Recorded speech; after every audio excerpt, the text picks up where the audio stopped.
Di sini saya akan menjelaskan tentang materi sejarah pengelolaan pendidikan. Yang pertama, saya akan menjelaskan pengertian dari pengelolaan pendidikan. Pengelolaan pendidikan adalah proses mengatur dan memanfaatkan seluruh sumber daya pendidikan untuk mencapai tujuan pendidikan secara efektif, efisien, dan bermutu. Fungsi pengelolaan pendidikan meliputi perencanaan, pengorganisasian, pelaksanaan pengawasan, dan pengembangan. Selanjutnya, saya akan menjelaskan sejarah pengelolaan pendidikan.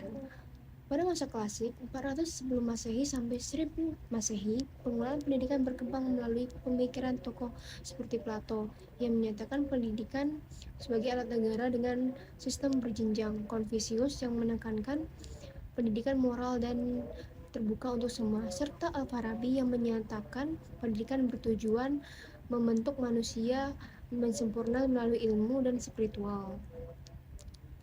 Oke, selanjutnya pada masa modern, abad 19 sampai abad 21, pengelolaan pendidikan dipengaruhi revolusi industri. Perkembangannya meliputi scientific management 1900 sampai 1950, administrasi pendidikan 1950 sampai 1970, manajemen pendidikan 1974 sampai 1988, dan kepemimpinan pendidikan 1988 sampai sekarang. Di Indonesia, pengelolaan pendidikan mulai dari masa kolonial yang hanya untuk elit. Setelah kemerdekaan fokus pada pemerataan pendidikan. Masa Orde Baru bersifat sentralisasi, sedangkan reformasi menjadi desentralisasi dengan manajemen berbasis sekolah. Pada era globalisasi, pengelolaan pendidikan memanfaatkan teknologi seperti e-learning, dapodik, dan kurikulum merdeka. Tujuan akhirnya adalah untuk menghasilkan sumber daya manusia yang unggul dan kompetitif. Selanjutnya, saya akan menjelaskan tentang materi yang kedua, yaitu tentang proses dan substansi pengelolaan pendidikan.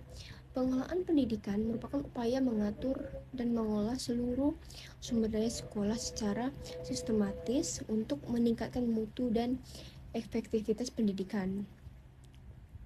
Pertama, proses pengelolaan pendidikan terdiri dari perencanaan, pengorganisasian, pelaksanaan, serta pengawasan dan evaluasi. Perencanaan meliputi penyusunan visi, misi, tujuan, dan program sekolah. Perorganisasian adalah pembagian tugas dan tanggung jawab. Pelaksanaan merupakan menjalankan program yang sudah direncanakan sebelumnya. Sedangkan pengawasan dan evaluasi bertujuan untuk menilai pelaksanaan program dan melakukan perbaikan. Selanjutnya, kedua, substansi. Pengelolaan pendidikan meliputi kurikulum, pembelajaran, peserta didik, pembimbingan, dan konseling. Pendidik dan tenaga kependidikan, sarana dan prasarana, keuangan, hubungan sekolah dan masyarakat, serta budaya sekolah. Selanjutnya, kurikulum. Kurikulum menjadi pedoman pembelajaran. Pembelajaran berpusat pada peserta didik. Peserta didik meliputi kegiatan kesiswaan dan pengembangan minat bakat. Bimbingan konseling membantu masalah belajar dan pribadi. Pendidik dan tenaga kependidikan mendukung proses pendidikan, sarana, prasarana, keuangan, hubungan masyarakat, dan budaya sekolah juga mendukung kelancaran pendidikan. Terakhir, keterpaduan proses dan substansi pengelolaan pendidikan. Proses yang baik akan membuat substansi berjalan optimal sehingga tujuan pendidikan dapat tercapai dengan baik. Oke, di sini saya akan menjelaskan materi standar pengelolaan pendidikan. Standar pengelolaan pendidikan merupakan kriteria minimal dalam pengelolaan pendidikan yang meliputi perencanaan, pelaksanaan, dan pengawasan agar pengelolaan pendidikan berjalan efektif dan efisien, dan juga berkelanjutan. Tujuan standar pengelolaan pendidikan adalah menjamin pengelolaan sekolah berjalan dengan baik, menjadi pedoman bagi sekolah selaras dengan tujuan pendidikan nasional, serta meningkatkan mutu pendidikan. Prinsip-prinsip standar pengelolaan pendidikan meliputi berorientasi pada tujuan pendidikan, efisiensi dan efektivitas, partisipasi dan kolaborasi warga sekolah, fleksibel terhadap perubahan, serta akuntabel dan transparan terutama dalam administrasi dan keuangan. Proses pengelolaan pendidikan meliputi perencanaan program, pelaksanaan program, serta pengawasan dan evaluasi. Perencanaan mencakup visi, misi, tujuan, dan rencana kerja sekolah. Pelaksanaan merupakan penerapan program seperti kurikulum, kesiswaan, sarana prasarana, dan budaya sekolah. Sedangkan pengawasan dan evaluasi bertujuan mengontrol mutu melakukan perbaikan program. Selanjutnya, kepemimpinan sekolah. Kepala sekolah berperan sebagai pemimpin yang mendorong inovasi, kerjasama, dan meningkatkan kualitas pendidikan. Selain itu, sistem informasi digunakan untuk mengelola data pendidikan dan mendukung pengambilan keputusan berbasis data.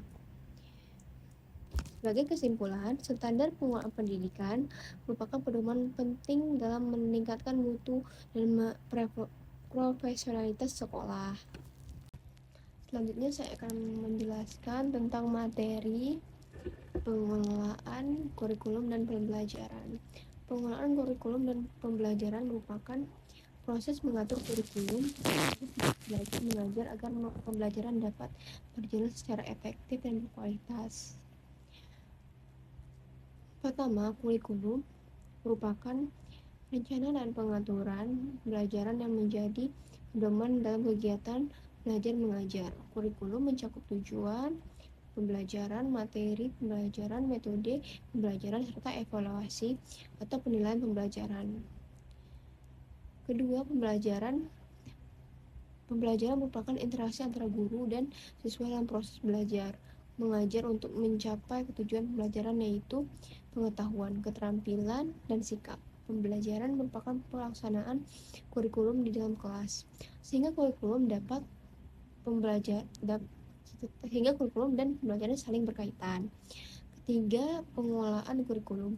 Pengelolaan kurikulum meliputi perencanaan, pelaksanaan, dan evaluasi kurikulum. Pengelolaan kurikulum tidak hanya dilakukan oleh guru, tapi juga melibatkan kepala sekolah dan pihak terkait agar kurikulum dapat berjalan dengan baik.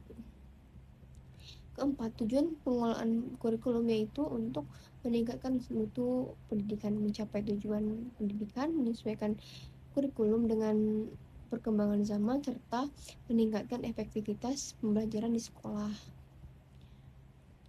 Kelima, komponen kurikulum yang terdiri dari tujuan pendidikan, materi pembelajaran, strategi pembelajaran, serta evaluasi atau penilaian pembelajaran. Semua komponen tersebut harus saling berkaitan agar pembelajaran berjalan dengan baik. Keenam, tahap pengelolaan kurikulum yaitu perencanaan, pelaksanaan, pengawasan, dan evaluasi, serta perbaikan dan pengembangan kurikulum agar kurikulum selalu sesuai dengan kebutuhan pendidikan. Ketujuh, peran guru dalam pengelolaan kurikulum yaitu sebagai perencana pembelajaran, pelaksana pembelajaran, evaluator atau penilai pembelajaran, serta sebagai pembimbing motivator bagi siswa. Sebagai kesimpulan, pengelolaan kurikulum yang baik akan menghasilkan pembelajaran yang berkualitas sehingga tujuan pendidikan dapat tercapai dengan baik. Jadi di sini saya akan menjelaskan materi tentang pengelolaan pendidik dan tenaga kependidikan. Pengelolaan pendidik dan tenaga kependidikan merupakan manajemen sumber daya manusia di sekolah yang dimulai dari perencanaan, pengadaan, pengembangan, sampai pemberhentian tenaga pendidik dan tenaga kependidikan. Tujuan utama dari pengelolaan ini adalah untuk mendukung mutu pendidikan agar lebih baik dan berkualitas. Pertama, tujuan pengelolaan pendidik dan tenaga kependidikan yaitu untuk meningkatkan mutu pendidikan, mengembangkan kompetensi guru, membentuk sumber daya manusia yang kreatif dan produktif, menciptakan pengelolaan yang efektif dan efisien, serta mendukung tercapainya standar pendidikan. Kedua, fungsi atau proses pengelolaan pendidik dan tenaga kependidikan. Proses ini dimulai dari perencanaan sumber daya manusia, yaitu menganalisis kebutuhan guru dan menentukan jumlah serta kompetensi yang dibutuhkan, kemudian pengadaan sumber daya manusia melalui melalui rekrutmen dan seleksi tenaga pendidik. Selanjutnya, promosi dan mutasi, yaitu penempatan tenaga pendidik sesuai dengan kompetensi yang dimiliki. Setelah itu, pengembangan melalui pelatihan, workshop, dan pendidikan lanjutan. Kemudian pemberhentian atau pensiun ketika tenaga pendidik sudah selesai masa kerjanya. Dan itu terdapat kompensasi dan penghargaan seperti gaji, insentif, dan bonus. Dan yang terakhir adalah penilaian kinerja melalui evaluasi kinerja guru, supervisi, dan penilaian kerja. Ketiga, peran kepala sekolah. Dalam pengelolaan pendidik dan tenaga kependidikan, yaitu merencanakan pengembangan sumber daya manusia, memfasilitasi pelatihan, serta membina dan mengevaluasi kinerja guru dan tenaga kependidikan. Keempat, tantangan dalam pengelolaan pendidik. Tenaga kependidikan antara lain guru yang sudah beradaptasi dengan kurikulum baru, motivasi dan disiplin yang menurun, serta keterbatasan sarana dan prasarana. Yang kelima, solusi yang dapat dilakukan yaitu mengadakan pelatihan dan pendampingan, menciptakan lingkungan yang kerja yang positif, memberikan penghargaan kepada guru, dan melakukan perencanaan sarana dan prasarana, serta menjalin kerjasama dengan pihak luar. Di sini saya akan menjelaskan materi tentang pengelolaan peserta didik. Pengelolaan peserta didik adalah proses mengatur dan membina siswa melalui perencanaan, pelaksanaan, dan pengawasan agar siswa berkembang secara optimal, baik akademik maupun kepribadian. Tujuannya adalah mengoptimalkan potensi siswa, menciptakan lingkungan belajar yang kondusif, serta meningkatkan prestasi dan kedisiplinan. Pengelolaan peserta didik mencakup 3 komponen, yaitu akademik, sosial, dan administratif. Akademik berkaitan dengan pelajaran dan kurikulum, sosial mencakup pembentukan karakter, ekstrakurikuler, dan bimbingan konseling. Sedangkan administratif meliputi pendataan dan evaluasi siswa. Dalam pelaksanaannya, terdapat tantangan seperti perbedaan latar belakang dan perkembangan teknologi. Oleh karena itu, sekolah perlu beradaptasi serta memanfaatkan teknologi untuk mendukung pembelajaran dan administrasi. Sebagai kesimpulan, pengelolaan peserta didik yang baik akan menciptakan lingkungan belajar yang kondusif dan menghasilkan siswa yang berkualitas. Selanjutnya adalah materi sarana dan prasarana pendidikan. Pengelolaan sarana dan prasarana pendidikan sangat penting karena fasilitas yang memadai akan mendukung proses pembelajaran agar berjalan optimal. Sarana pendidikan adalah alat yang digunakan langsung dalam pembelajaran seperti buku, komputer, dan alat peraga. Sedangkan prasarana pendidikan adalah fasilitas pendukung seperti gedung, sekolah, ruang kelas, perpustakaan, dan lapangan. Sarana dan prasarana sering melengkapi dalam mendukung proses pembelajaran. Selanjutnya, dalam pengelolaannya terdapat beberapa prinsip, yaitu prinsip pencapaian, tujuan, efisiensi, dan administratif, kejelasan tanggung jawab, dan kerjasama. Proses pengelolaan sarana dan prasarana meliputi perencanaan, pengadaan, inventarisasi, pemanfaatan, pemeliharaan, dan penghapusan barang yang sudah tidak layak. Dalam pelaksanaannya, terdapat beberapa kendala seperti keterbatasan dana, kurangnya tenaga pengelola, dan kurangnya pemeliharaan fasilitas. Oleh karena itu, diperlukan perencanaan yang baik, pemanfaatan dana yang optimal, sistem inventarisasi digital, serta kerjasama seluruh warga sekolah. Selanjutnya, saya akan menjelaskan materi tentang pengelolaan keuangan pendidikan. Pendidikan merupakan aspek penting dalam manajemen sekolah karena keuangan yang dikelola dengan baik akan mendukung kelancaran program pendidikan dan meningkatkan mutu sekolah. Pengelolaan keuangan pendidikan adalah proses mengatur keuangan sekolah yang meliputi perencanaan, pelaksanaan, pencatatan, pengawasan, dan pertanggungjawaban agar penggunaan dana efektif dan efisien. Tujuan pengelolaan keuangan adalah meningkatkan efektivitas penggunaan dana, meningkatkan akuntabilitas, serta mencegah penyalahgunaan anggaran. Sumber keuangan sekolah berasal dari pemerintah, orang tua siswa, dan masyarakat atau pihak lain yang mendukung kegiatan pendidikan.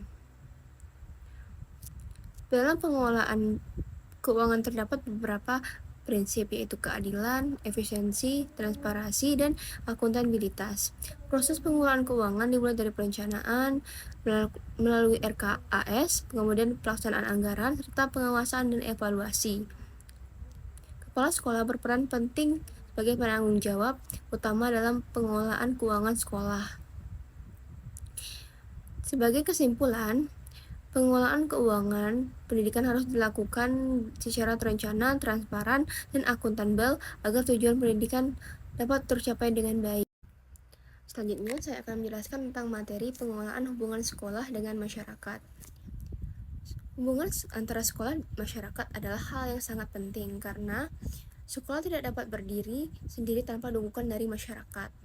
Oleh karena itu, diperlukan kerjasama yang baik antara sekolah dan masyarakat untuk meningkatkan mutu pendidikan. Pertama, saya akan menjelaskan tentang pengertian dari sekolah.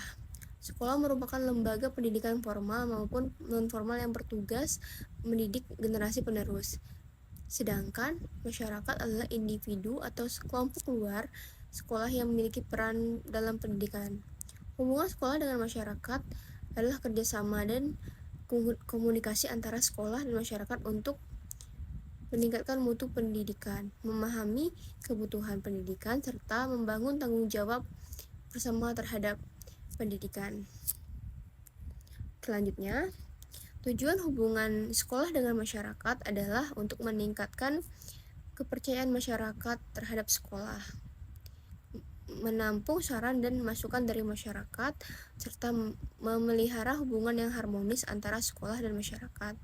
Selain itu, hubungan ini juga bertujuan untuk meningkatkan kualitas pembelajaran dan perkembangan peserta didik, serta mendorong partisipasi masyarakat dalam mendukung sarana dan prasarana sekolah.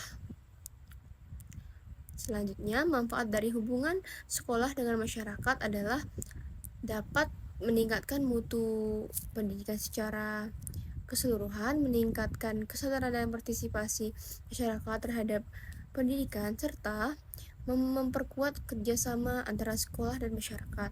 Selain itu, hubungan ini juga membantu sekolah dalam memenuhi sarana dan prasarana pendidikan, serta menumbuhkan rasa tanggung jawab masyarakat terhadap sekolah.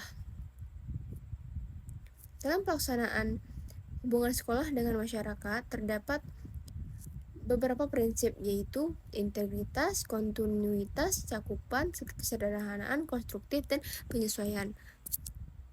Integritas berarti informasi yang disampaikan harus jelas, akurat, dan transparan.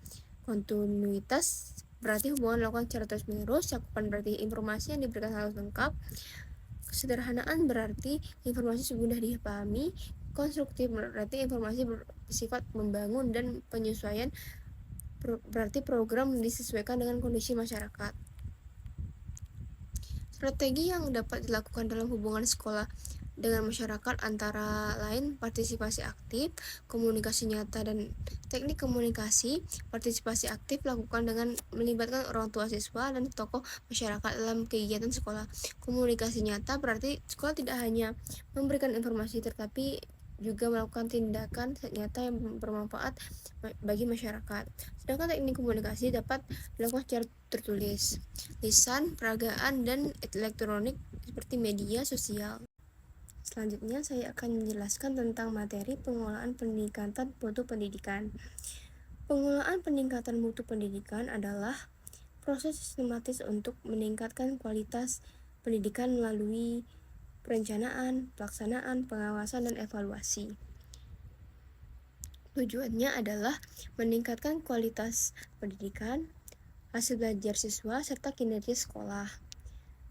Peningkatan mutu pendidikan di Indonesia mengacu pada standar Nasional Pendidikan yang terdiri dari 8 standar sebagai pedoman untuk menjamin mutu pendidikan. Strategi yang dilakukan antara lain peningkatan kompetensi guru, pengembangan kurikulum, meningkatkan kualitas pembelajaran, penguatan manajemen sekolah, penyediaan sarana prasarana, serta kerjasama dengan orang tua dan masyarakat. Faktor pendukung meliputi kompetensi guru, kepemimpinan kepala sekolah, sarana dan prasarana, dan teknologi, sedangkan tantangannya antara lain keterbatasan dana, kualitas guru yang belum merata, dan perkembangan teknologi yang cepat. Selanjutnya saya akan menjelaskan materi tentang supervisi akademik dan supervisi manajerial. Supervisi dalam pendidikan merupakan kegiatan pembinaan, pengawasan, dan evaluasi yang bertujuan untuk meningkatkan mutu pendidikan. Selanjutnya, supervisi akademik adalah pembinaan yang dilakukan oleh kepala sekolah atau pengawas kepada guru untuk meningkatkan kualitas pembelajaran. Supervisi akademik berfokus pada kegiatan belajar mengajar di sekolah kelas, meningkatkan kompetensi guru, serta meningkatkan hasil belajar siswa. Supervisi ini dapat dilakukan melalui observasi kelas, diskusi, pelatihan, penilaian perangkat pembelajaran. Kedua, supervisi manajerial adalah pengawasan dan pembinaan yang berfokus pada pengelolaan atau manajemen sekolah, seperti perencanaan program, pelaksanaan program, administrasi sekolah, serta pengelolaan sumber daya sekolah. Tujuannya adalah meningkatkan kualitas pengelolaan sekolah dan memastikan program berjalan dengan baik.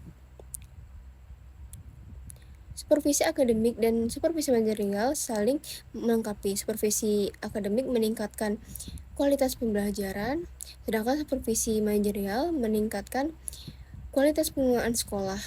Keduanya dilakukan untuk meningkatkan mutu pendidikan. Oke, yang terakhir saya akan menjelaskan tentang materi kepemimpinan pendidikan dan pengambilan keputusan. Kepemimpinan pendidikan merupakan kemampuan seorang untuk mempengaruhi, mengarahkan, dan menggerakkan orang lain agar tujuan pendidikan dapat tercapai secara efektif dan efisien.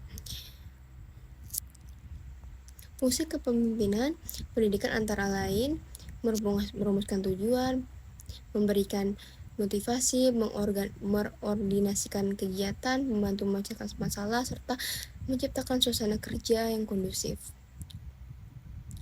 Selain itu, pemimpin pendidikan memiliki beberapa peran, yaitu sebagai pengarah, motivator, pengambil keputusan, mediator, dan pengembang organisasi. Terdapat beberapa tipe kepemimpinan pendidikan, yaitu kepemimpinan otoriter dan demokratis. Kepemimpinan otoriter, semua keputusan ditentukan pemimpin. Laissez-faire memberikan kebebasan kepada anggota, sedangkan demokratis melibatkan anggota dalam pengambilan keputusan.